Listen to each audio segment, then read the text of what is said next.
Push the button. We're on red light. Red light means go. What's up, everybody? Welcome into the XS show. How the heck are you, my dudes? Good. He's good. Yeah. He's extra good. He's shouty level good. Super Saiyan good, perhaps. Not quite. Speaking of which, you saw that, right? A lot of different cities apparently are having a Scream Like Goku I almost went to the one on Friday event. Oh, it happened. at Country Club Plaza. Oh, I missed it. I didn't go. Or it was Saturday, because we worked Saturday. I stayed regular human. I didn't get a chance to transform. Such is life. Well, it doesn't matter because we're here today with some hot Nintendo news. So a lot of y'all probably lamenting the fact that you're not going to get a hold of a NES Mini or a SNES Mini. Hold that thought. There's good news. According to an article appearing on Kotaku this morning, and I quote, "After disappearing from store shelves, the NES Classic is returning next year." But that's not all. The Super NES Classic will continue to be shipped through 2018. In Japan, the Super Famicom will get shipped after October, and then the Famicom Mini is going back into production. Nice. The SNES Classic was slated to end its shipments this year, but more consoles will be released on September 29th for North America. Yes! The NES Classic is going to be returning next summer after being discontinued. More news to come from Nintendo at a later date, which sort of leads us into the fact that a somewhat of a surprise direct is happening tomorrow night at 6. So, could be learning more then. I know you're pretty hyped about that. We've had several conversations about missing out on the reservation boat. Yeah, man. Pickings have been slim on it. They're hard to get on Amazon, any online retailer. You had to be on it the minute they uploaded it, or you ran in squat. I've been on record as saying I was over it and I wasn't going to get one. But I can't deny I've presented the opportunity to be able to snag one with resisting picking it up. How I about can you boys? I can pass up an NES Classic, but the SNES Classic is just too much to pass by. So what's the draw for you on that versus the NES? Well, I'll just say one game on there makes me want to buy it immediately. That's Final Fantasy 3 or 6. Man, I adore that game. Sure. Don't get me started. I mean, I've got a lot of the games on there for the original, but the fact that you have like the rewind feature and the save states makes it way easier to pick it up and play it. Yeah. The fact that they actually extended the cord so you can not have to sit right in front of your TV, I like that. Yep. It's a slick little package for $80, man. And I also know that you could probably crack it just like the NES. Sure. So Sure. I really plan on doing that. Was that a buy for you if you come across one? Yeah, I mean, as long as it's not a gouge price, both of them are a definite buy for me. My little dachshund's over there clinking around on every metal table in the room. Sorry. Yeah, I'm with you. I think if they sell if you can get a hold of one for retail, I don't see any reason not to. Another hot Nintendo news. We are but a week away, well, not even that now, from the 15th. Metroid Return of Samus drops. Are you picking this up? Are you turning your 3DS back on for the first time since April? Indeed. I don't even know, honestly, if I'll crack the game open just yet. I'm kind of in it for the soundtrack, so I got the collector's edition. Oh, nice. But yeah, I mean, I have the original Game Boy version on my 3DS, and I still think that's one of the best Game Boy games out there. I never owned an original Game Boy, so... Yeah. And I'll be honest, I looked at a comparison video between that, AM2, the fan-made one, with the Super Metroid-type graphics. Yep. I really wish Nintendo had gone with some Super Nintendo pixelated graphics, but I won't discount the graphics on Metroid Return of Samus. I'm kind of glad it's a scratch build. I'm glad they're trying to make it its own thing and not just bank on the nostalgia of it being a Game Boy game. I'm looking forward to it because I actually have never played that one. Jeff and I are 3DS ambassadors because we were very early adopters for the system. And in sort of their apology for the price drop that happened about like 4 months after. Right. They gave us a ton of free games. They gave us Fusion, was it? For the GBA. Played through that and beat it, so that piqued my interest to play some more mobile Metroid. The thing I actually want the most out of this is the amiibo. I like the little the Metroid escaping the tube.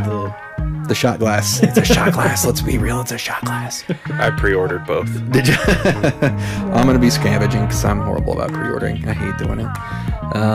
So I'll just have to hunt for them like I always do. One more little tidbit of Nintendo stuff here, and it's sort of Nintendo, but not really. You know by now, if you watch the show regularly, that we are all big RPG people here on the XS show. I don't know, maybe so much for Grip, but one of Jeff and I's favorites growing up was Secret of Mana. A Squaresoft title long before they merged with Enix back when they were just Squaresoft. We spent a lot of time with that in our formative gaming years, and so you may have seen by now that there is a 3D remake coming for the PS4. You and I got a chance to sit down and watch about 12 minutes of gameplay today. What'd you think? It every little bit reminded me of playing Secret of Mana, reminded me of every little bit of the intro, and then the really cool part was they had that old school map up in the corner. I was like, that's old school Mana. That's what it is. Yep. I was happy in the video that we watched that they didn't touch the soundtrack. That is one of my favorite parts of Secret of Mana. It's the OG soundtrack. I'm glad they didn't try to jazz it up or make it weird. Not to say that they couldn't, because who knows when that footage was from. The other things we didn't see is if the mana rings are still going to be there, how the magic system will be implemented. Hopefully that won't have changed that much. Right. A lot of people bitch about that, but I always thought it was kind of fun using those. Yeah. It made it more, you had to be paying attention or you get in trouble real quick. So I'll be curious to see how they did that. I think the sprite work is beautiful. They left some of the sound effects unchanged, which I appreciate. And the Mantis Ant looks gorgeous. If you haven't watched it, there's a video you can find where it's basically the first the village sequence, right, all the way up to the fight with the Mantis Ant, and it really does look gorgeous. I've read some people say they thought it looked a little cartoony and weird, but I think it retains the charm of the original Secret of Mana without going all grayscale Gears of War, Final Fantasy 15 on it. To me, that was the charm of the Super Nintendo era of Squaresoft RPGs, is how colorful they could be and some of the characters that they came up with. Did you play the original? I did, and I have kind of a bad experience with it because I owned it for Super Nintendo. Ended up getting screwed out of the copy on eBay, and a buyer actually had me like contest the purchase or something because the box had little dings in it, and they said it wasn't properly. I had like 3 photos of it, and they were all pretty well represented. Anyway, it was a bad thing. He ended up getting the game for free because I never got the refund. Oh, that's lame. So yeah, I've always been like, oh, bastard. But it's a great game. I know that much. I've played a decent amount of it. I'm really hoping that they leave the multiplayer intact, because that could be a really fun one to do will. 3D. I would be surprised. That was one of the only games you could do that on back in the day. Right. Only multiplayer RPG still that I really can think of, aside from something like an MMO. Would you consider it more of an adventure RPG? I would, just because you can beat the game in about 25 hours if you know what you're doing. And just the way the battle system is, I think most of the Mana games kind of fall into that action RPG category, because it's not truly turn-based. Right.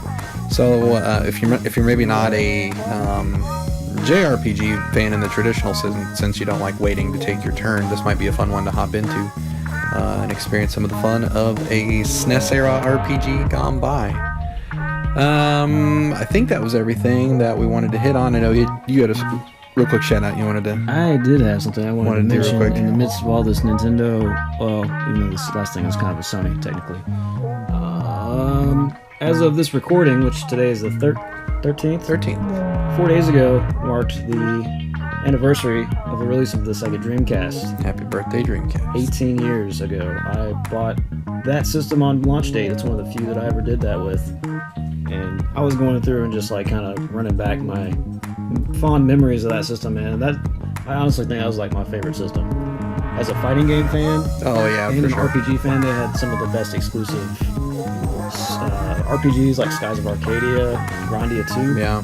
And then the fighting games, forget about it, man. They had like Capcom vs. SNK, they had Project School or Rival School, Project Justice. Yeah. Marvel vs. Capcom 2, Street Fighter 3, Third Strike. I mean, Soul Calibur, obviously. Makes you wonder what could have happened had they actually advertised the damn thing. Yeah. Sega. And Phantasy Star Online, that's the only MMO that I ever got claws sunk into me and drawn into. That game was lots of hours put into that one. Yeah, I know there's a lot of love out there, so happy birthday, Dreamcast. I think that's going to wrap it up for this little new session here, guys. Wait. Oh. I have a little rumor. Oh. There is, we'll see if it comes true. Nintendo is rumored to be having achievements or trophies soon. So if I'm right again, then we'll see. Accidentally leaked by an independent developer who's doing a Switch Nindy in a Reddit AMA of all things. So we'll see what happens with that. I don't know that I care too much. I think it could be kind of interesting. We were talking about before we hit record is that puts you in the quandary of if they retroactively put achievements in for games that are already out, are you going back and are you playing through and 100%ing Zelda for a second time? Me? No. I still haven't done it the first time. I gotta finish the damn game. But I know there are a lot of people that really enjoy that aspect of the Microsoft and Sony consoles, so you could soon have it for your Switch as well. We'll keep you posted on it as the situation develops. So anyway, thanks for joining us, guys, on the XS show. We've got a ton of other videos. We'll post links around here somewhere. Be sure and check those out. It really helps us. Hit that like and subscribe button. Click the notification bell. As always, I've been your host, Jordan, joined by my friends on the couch. Jeff? Somebody. Grip. That's it.